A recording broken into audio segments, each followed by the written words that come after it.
Enquanto a maioria dos jornalistas se preocupava em entrevistar os famosos que saíam no painel da Times Square, Gay Talese estava mais preocupado em saber quem era o homem que operava esse painel.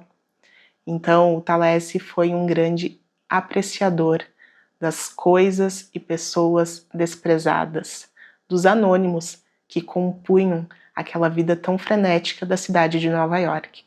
E muitas das suas observações renderam ensaios e reportagens, alguns dos quais estão reunidos neste livro, Fama e Anonimato, sobre o qual a gente conversa agora. Olá, bem-vindos ao Inventário da Leitura. Eu sou a Gessiele Lordes e esse é mais um vídeo do projeto Jornalismo Literário. Hoje a gente vai falar então sobre Fama e Anonimato, um dos mais famosos livros do Gay Talese, que é um dos mais conhecidos nomes do jornalismo literário.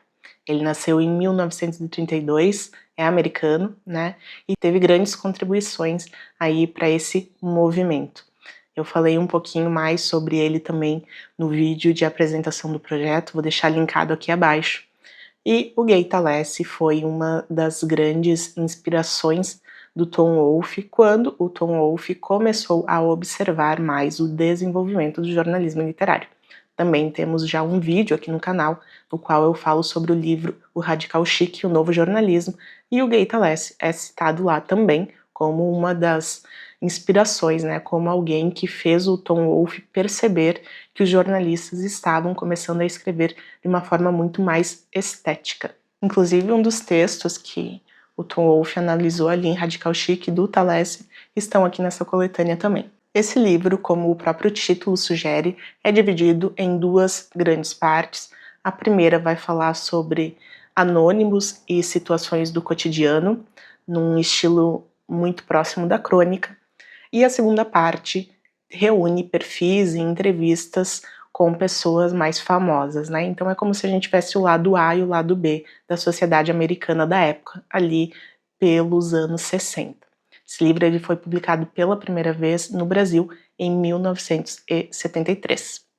Quando eu falei que eu ia ler este livro aqui, Fama e Anonimato, eu comentei que eu já tinha lido parte dele quando eu estava na faculdade, muitos anos atrás, e eu tinha gostado bastante do começo.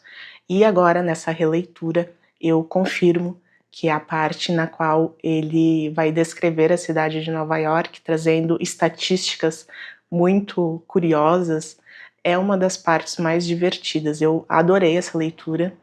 Não sei se todo mundo vai gostar de começar o livro por esse texto, porque ele é um texto que traz os fatos mais, assim, inúteis, né, dependendo do teu ponto de vista. Para mim, é uma leitura extremamente gostosa, porque bate, assim, uma nostalgia, principalmente, né, já que ele traz alguns dados de coisas que hoje já possivelmente não existam mais, né. Então, o que o Gay Talese faz aqui é evidenciar algumas coisas que estavam ali embaixo do nariz de todo mundo naquela cidade de Nova York, né, uma grande cidade, muito movimentada, mas que na correria as pessoas não paravam para observar com o devido cuidado. Por exemplo, um homem que trabalhava vendendo bilhetes de metrô e ele colocou uma plaquinha na sua cabine escrito: "Por favor, sorria, esse trabalho já é duro demais". Mas o Gay Talese também evidenciava profissões que eu, pelo menos, nem sabia que existiam, como, por exemplo, a dos detetives da Biblioteca Pública de Nova York.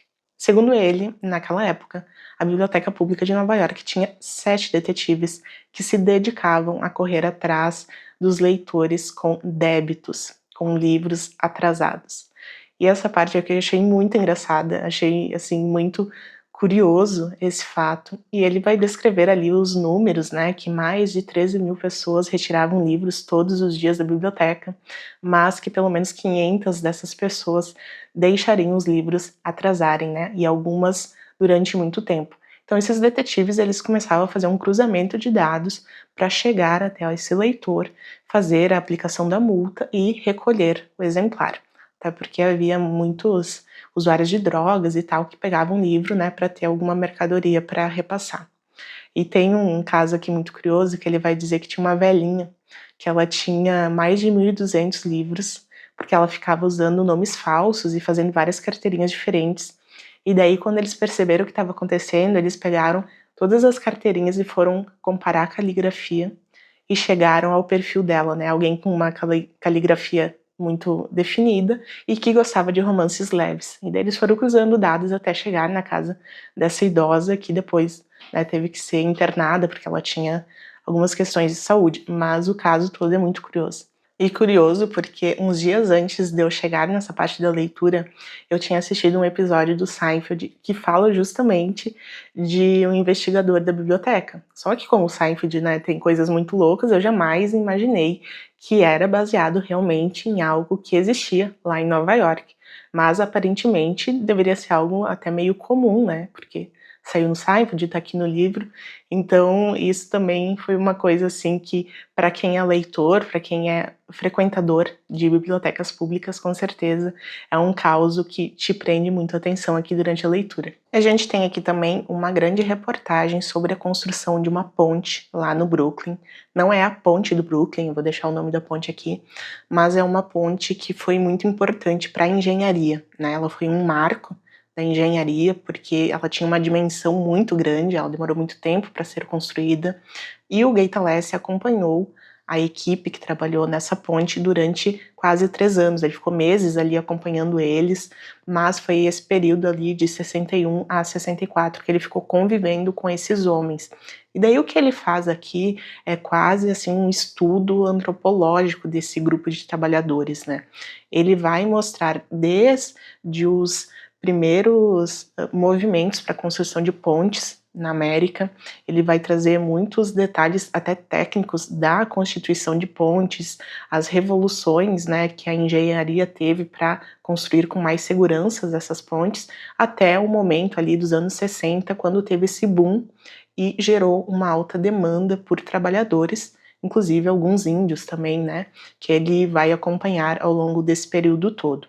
Mas é muito engraçado porque ele realmente vai ali a campo, ele vai para essa construção acompanhar esses homens trabalhando, e ele descreve essa dinâmica de trabalho de uma forma tão leve, assim, parece que esses homens estavam brincando, só que daí acontecem coisas que despertam a gente para aquela realidade, né, que eles estavam em uma altura super alta, que eles estavam lidando com peças extremamente pesadas e que qualquer descuido podia gerar uma morte, como de fato aconteceu e acontecia muito naquele momento, né. Ele descreve, por exemplo, aqui um rapaz que era super magrinho e ele ficava saltitando de uma viga para outra, e todo mundo ficava impressionado com ele porque ele parecia desafiar a morte.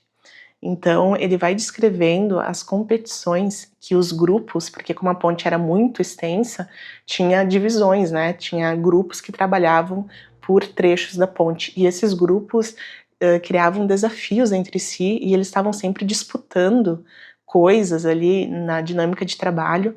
Então, ao mesmo tempo em que o trabalho rendia mais, eles também se sujeitavam a muitos riscos meio desnecessários, mas parecia que se eles não tivessem isso, essa energia no trabalho, eles não conseguiam render da mesma forma. Então é uma coisa muito louca, assim. E como eles estavam sobre um rio, eles eram homens que pareciam não conseguir se acostumar com o nível da terra, né, o nível que a gente fica. Porque ou eles estavam muito altos, ou eles estavam lá embaixo d'água, né, porque quando eles caíam, eles iam direto para o fundo do rio e não tinha como se salvarem, porque era uma queda de mais de 100 metros, né, eles morriam na hora.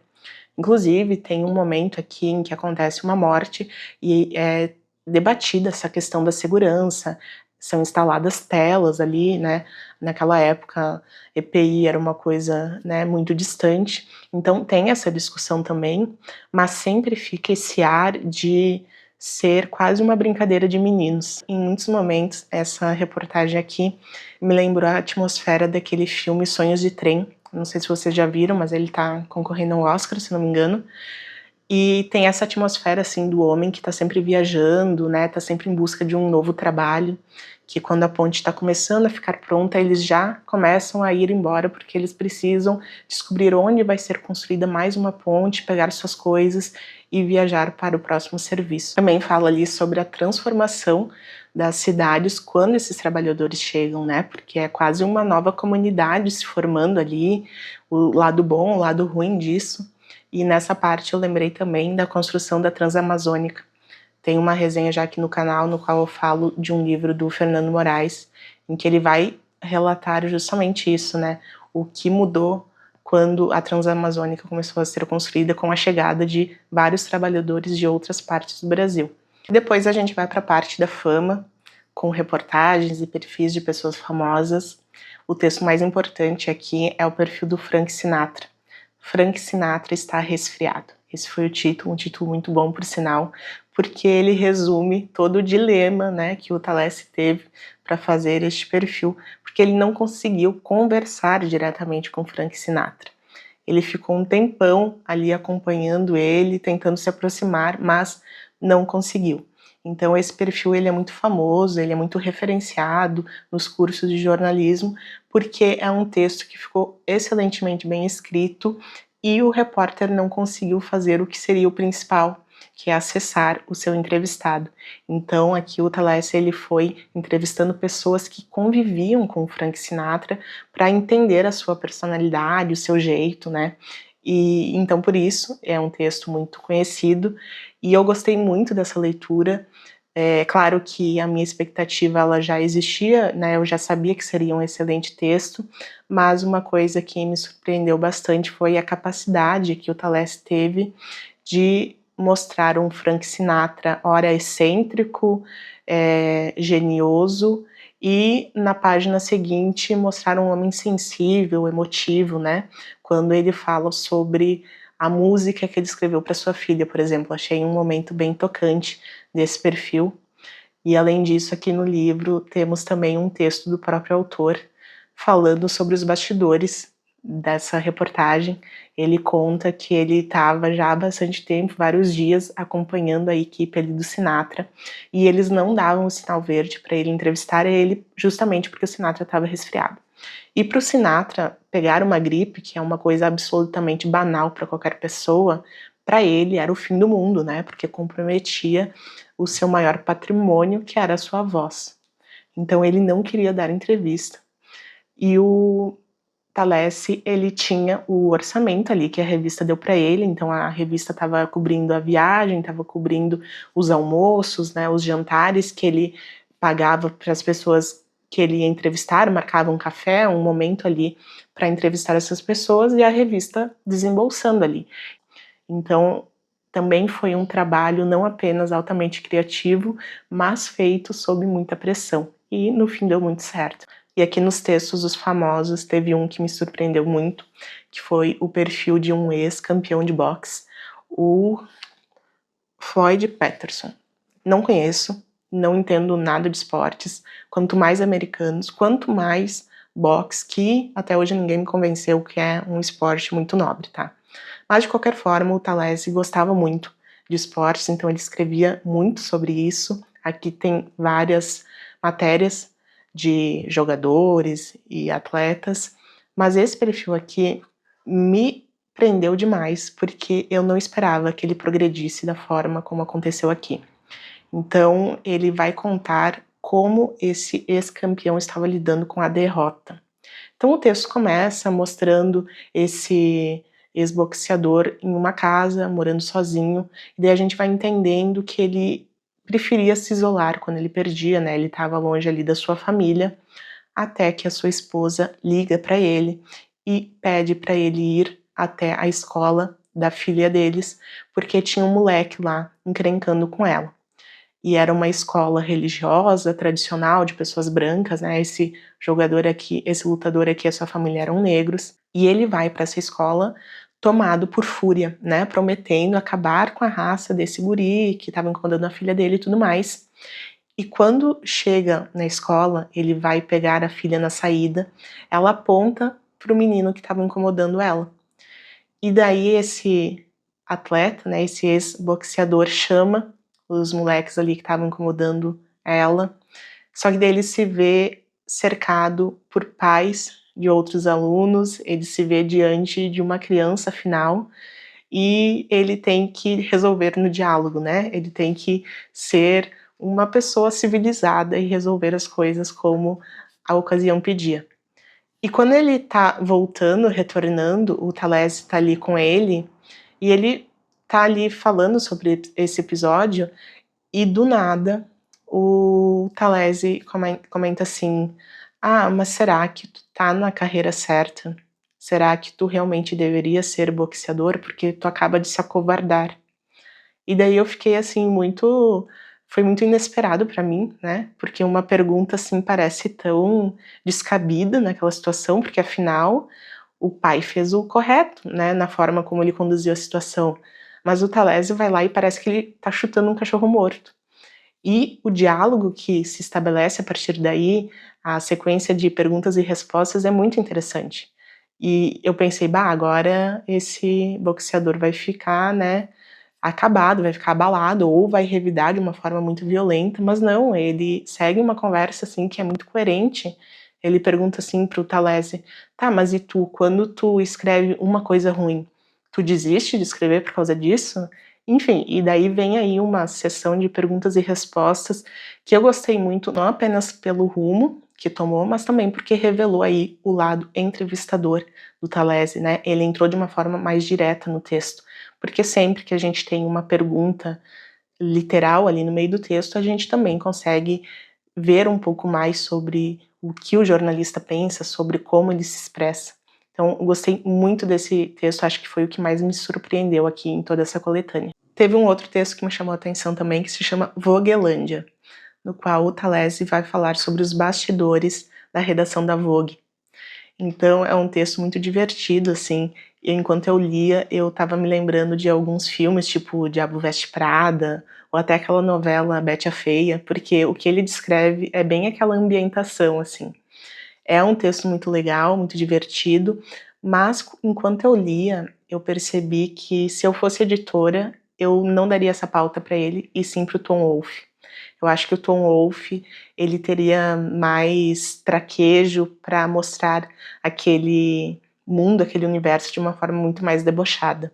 O Talese, ele tem uma escrita mais sóbria, né, o Tom Wolfe, ele era muito, assim, firulento, ele colocava purpurina no texto, a gente viu o deboche de uma forma muito mais clara, e o Talese não, o Talese ele é mais ponderado, não que ele não seja divertido, mas ele é muito atento aos fatos, ele não coloca muito incremento na sua forma de escrever. Então me pareceu que essa pauta ela seria melhor aproveitada para alguém com o perfil do Tom Wolfe. E falando em Tom Wolfe, no vídeo sobre o livro do Radical Chic, eu falo que na época, ali, quando o novo jornalismo estava surgindo, muitos escritores, literatos criticaram os jornalistas, eles diziam que os jornalistas estavam inventando as coisas, que não era possível escrever ficção de uma forma estilizada.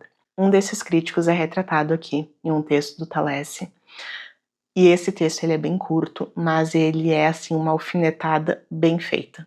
Se chama A Festa Acabou, e ele começa o texto dizendo que é uma época em que nada está acontecendo. Só que daí tu para pra pensar, como assim nada está acontecendo? São os anos 60 nos Estados Unidos. Tudo está acontecendo.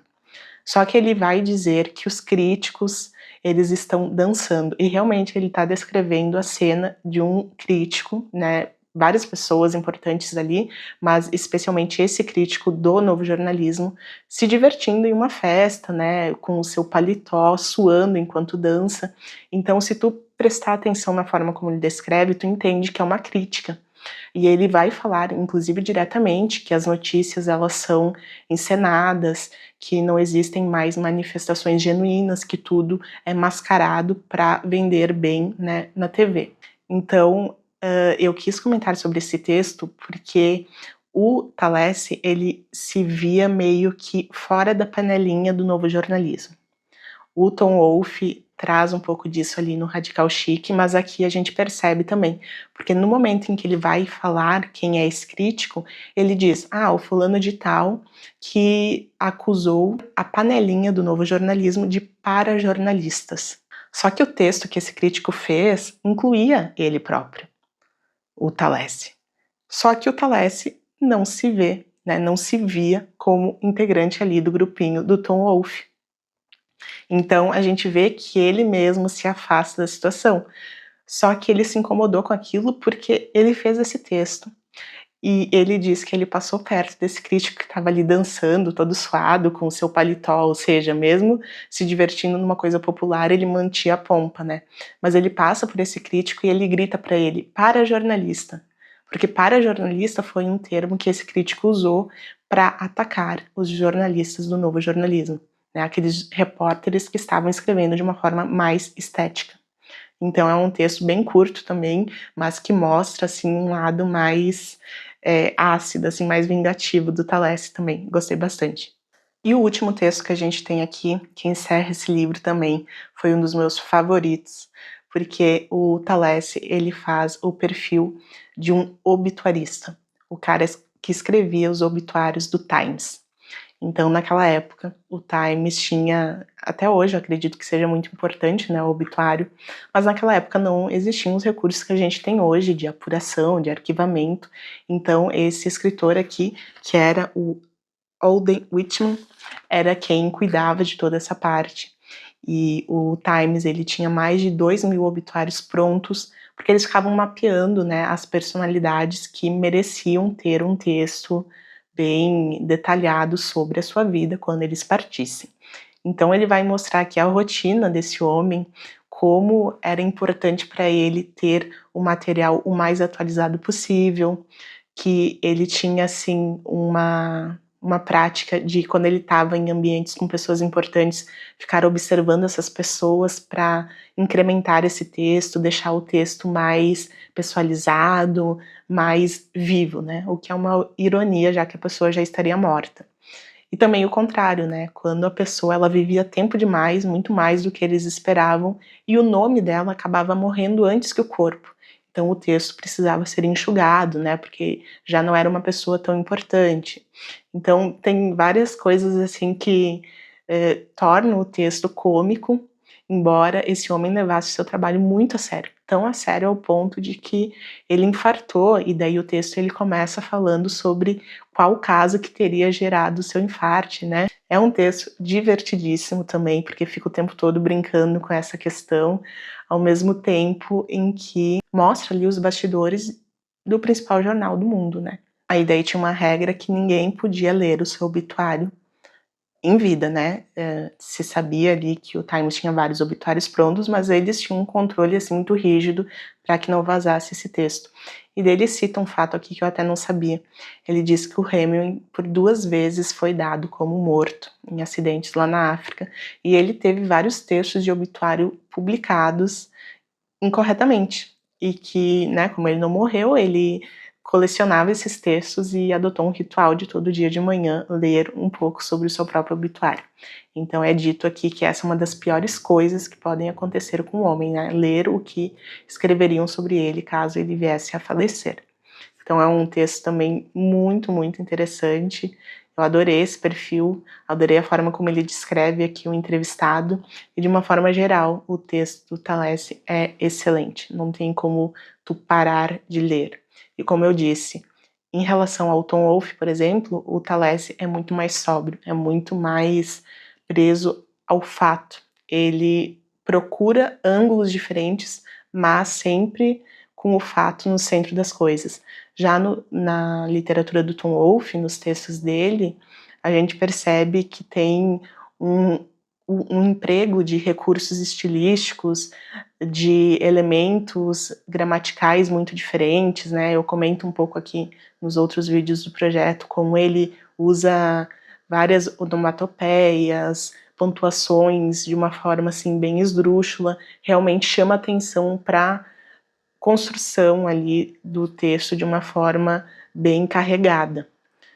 Mas de qualquer forma são 2 excelentes jornalistas. pelo que eu li dos dois até hoje, eu tô inclinada por enquanto a preferir o estilo do Thalessi. Então essa foi mais uma leitura do projeto Jornalismo Literário, espero que vocês tenham gostado. Vou deixar aqui abaixo a playlist, os outros vídeos para quem quiser acompanhar. E se tu gostou desse livro, já leu, já conhecia, ou se tu destaca algum dos textos aqui dessa coletânea, comenta aqui embaixo que eu vou ficar muito feliz de saber também. A gente se vê nos próximos vídeos do canal. Grande abraço e até mais!